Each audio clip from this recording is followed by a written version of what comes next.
mo ti mú.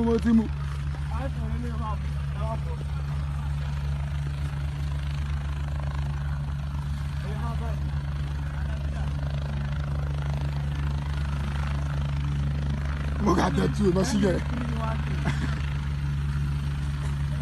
Back up. We need backup. 2212.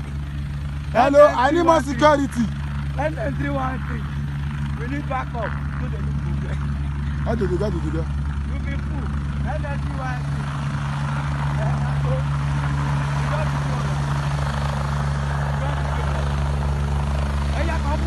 Oya kọjá yìí.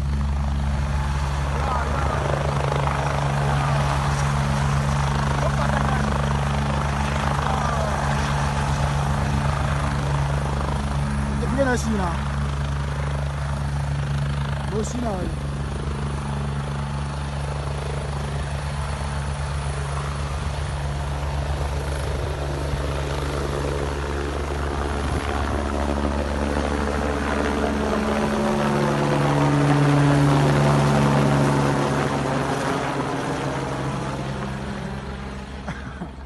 Wàhálà ẹ̀.